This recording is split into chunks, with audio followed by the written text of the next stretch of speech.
Hello, peeps. J9 here, your favorite holistic Jersey girl. What's going on? I am at the airport once again.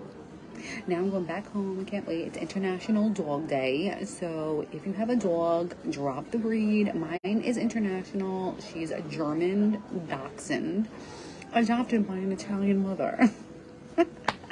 So I think she's Italian now. It's been 9.5 years. Anywho, I just want to come to live, share my takeaways. I went to the upgraded human mastermind and it was wow. I understand the power of in-person events, why people do it, and why it's so much better than doing virtual. To be quite honest, it's much better. So I wrote down I wrote down a ton of notes, but I highlighted some things that I wanted to let you know, because I think that, first of all, the more I pour into me, the more I can pour into you. But these lessons, there were some testimonies.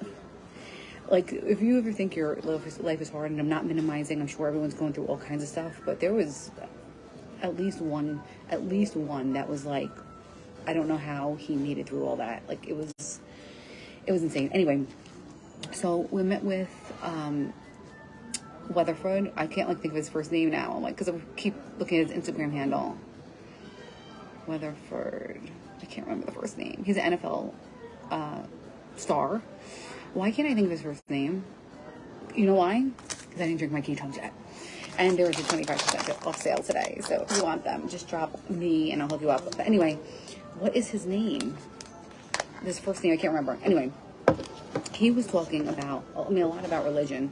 He was in the NFL, felt really empty, and he found God, which I think is amazing. Most of these speakers who are really very high-level names, and I mean high-level, it's not just money. It's what they've achieved in the face of adversity. It's very impressive, and it puts things in perspective. When I think things are hard, I'm now I know the difference between something being really hard and just something being inconvenient. So he was talking about, this guy was chasing another guy because he owed him $20. Oh no, he was telling the story of the Bronx Tale, the movie The Bronx Tale. And, Sonny was telling the kid, why are you chasing him for $20? You should really be thanking him, say, deuces. I'm summarizing here. Deuces, you got rid of someone like that. Someone who, I'm making my own assumptions here. You got rid of someone who doesn't have money, has a broke mindset, who takes money from you and doesn't pay it back. You got rid of that person for $20. It's a gift. So that was the first lesson that I really got. And even put Weatherford. I know he has a first name. It sounds so ridiculous that I didn't write it down. And he's really into gospel preaching about God, and he says that the enemy wants to separate us.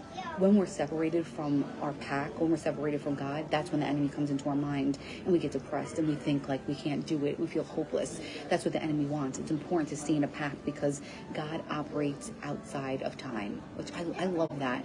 It's a divine timing. It's God's timing. He operates outside of what we think is time. Where is it? Where's the manifestation? Where's the answer? Where's the answered prayer?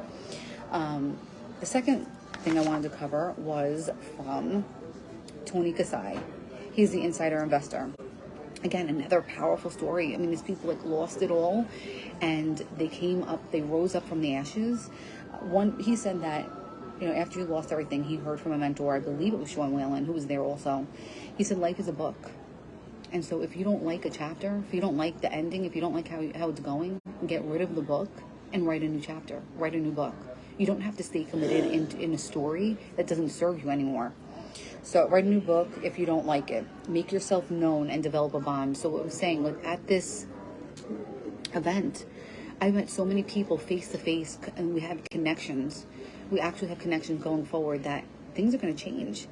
Once you elevate your vibe and your energy and you're around different types of people who think differently, Jesse Lee was talking about, when you're a low vibe, you talk about people. When you're when you're an average person, you just talk about other people. When you're high vibing, you talk about ideas.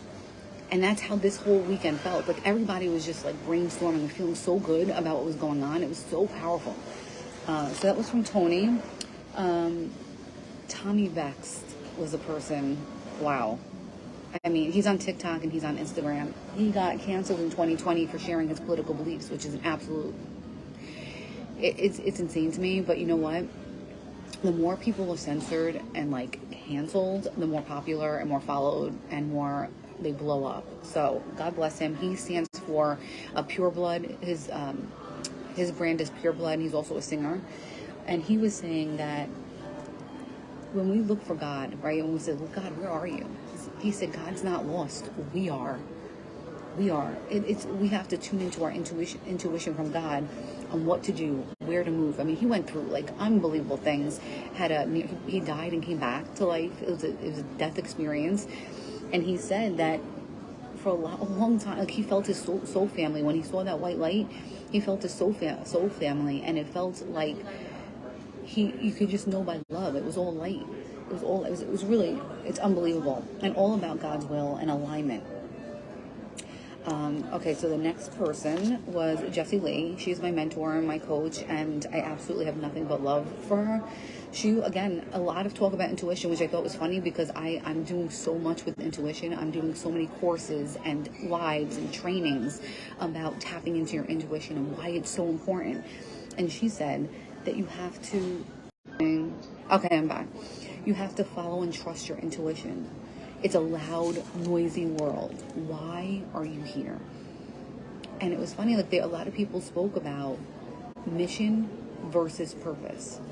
Like a mission is like to get something done. Like you do one thing, get done. You do something else, you get it done. You check it off the box. When you have a purpose, that's what drives you. You know, when you like achieve something and it's really great and you're like, wow, I met that goal, I achieved it. And then you feel like empty. You're like, now what? It doesn't fulfill you. You reach something that you thought was like the sky, and then you fulfill it and you're like, oh, that was anticlimactic. Like that was not. So anyway, she was saying that, you know, you have to know like why you are here. You have to pay attention to the moments or the signs that you like feel what you were going to do and the ideas and execute on those ideas. Because those God winks, that's how you know what to do next. And a lot of times we're distracted, and I keep talking about this intuition, we're distracted from ourselves with the smartphones, and we're busy. Yesterday, I unplugged. I unplugged, and I said, you know what, I'm going to stay 100% present in this seminar. I paid, and I invested in this. I met one of my best friends. We had a wonderful weekend. I unplugged and was present. That is a true gift. She also said, when you're saying no, you're saying yes to something else. Like, you have to know your boundaries. You can't say yes to everything. Because when you're saying yes to something you're resentful, you're really saying no to yourself. And she's also, this is one of the last things I want to say about Jessie Lee. She said, stop defending yourself. So when someone comes on here and says, well, who are you? Who are you, J9, your favorite holistic Jersey girl? Who are you to tell me about intuition? I know what I've done. I know me. I know who I am. I know who I am when I look in the mirror. I know who I am when I put my head down on my pillow at night.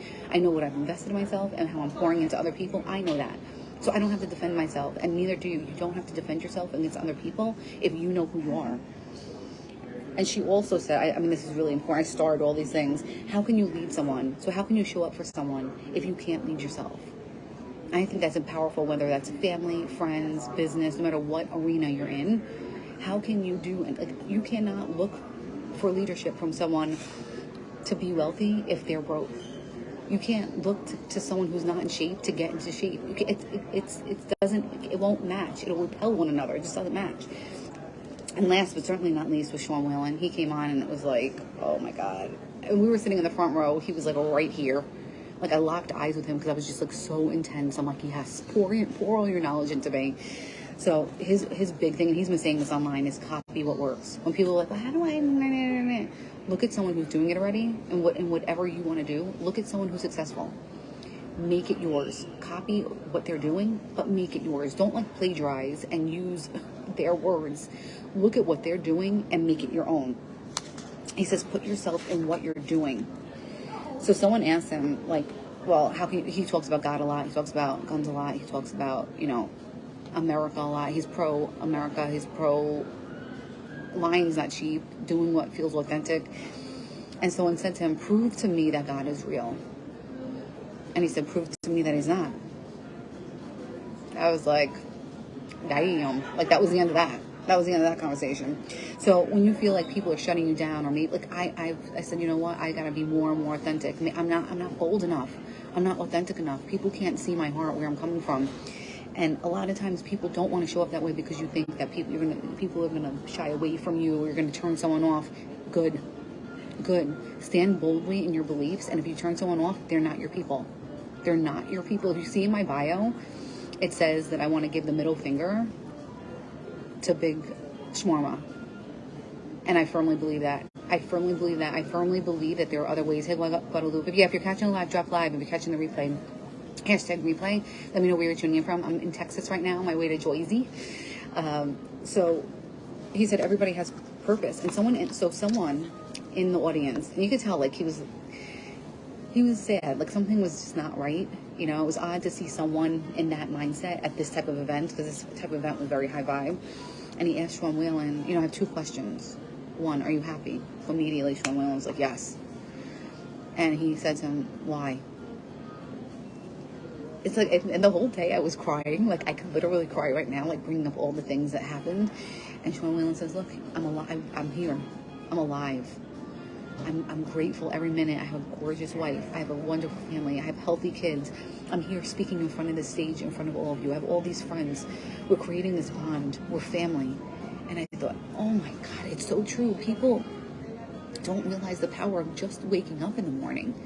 The gratitude. And so, speaking on being bold, so a woman in the audience, and she's a very high-level personal trainer, she said, well, what about offending people who are, like, really good friends? Like, someone who would give you their kidney. And he's like, be you. He's like, if they are really that offended, they're not your people. It doesn't matter about a kidney or no kidney. They're not your people. Period. He said, because she says, but they would give me a kidney. And he said, God will give you everything. It like gives me like, oh my God, God will give you everything. Like, how powerful is it? Like, you don't have to be afraid. You don't have to cower behind anything. You can be firm in your beliefs. You can be bold online. I'm like, now I'm clear in how I'm building my business. Someone who's in my team, because I'm building different things right now, right? You see, I'm always talking about intuition. I have offerings for a 2-week intuitive, tap into your intuition. I have an hour intuitive spiritual power hour. I do angel card readings every Tuesday. I do a lot of things, and I have a business where I sell these ketones, which I told you are 25% off. 25% off today. I sell those ketones. They're in line with my brand. They're holistic. And so someone on my team for these ketones said, we're doing something right. And I said, why? I mean, I know. She said, why? And she goes, because we're leading with ourselves. We're leading with our offerings. Like, she teaches people how to use Canva, boards, like, get organizational skills. And like, that to me goes over my head. I have no skill set in that. I have no interest in that. That's her genius zone. So she should be teaching people that, because people need to know that. They want to know that. They want to learn it without having to research themselves. So what we're doing is we're leading with ourselves. What are our gifts? What do we pour into ourselves that other people need to know, but they don't want to learn themselves? We lead from that place. And then listen, you want to feel good? You want to have a sharp mind? You don't want to be tripped up with dyslexia? You want to think straight? Take a ketone. I drink 2 of these a day. You'll feel your freaking best. I mean, it is the way it is. And so it doesn't define me. The product doesn't define me. I define me, and I leverage that. And so anyway, today she was like, we're doing something right, because there were some posts on network marketing and how you need to give value. So anyway, I got a board for Plizane. I got all my snacks. I'm ready to go. Thank you for tuning in. If you got value, please drop me some bells. Share this out if you feel like other people can get value as well. I will talk to you guys tomorrow. Wish me a safe flight, and have a great rest of your day. Ciao, ciao.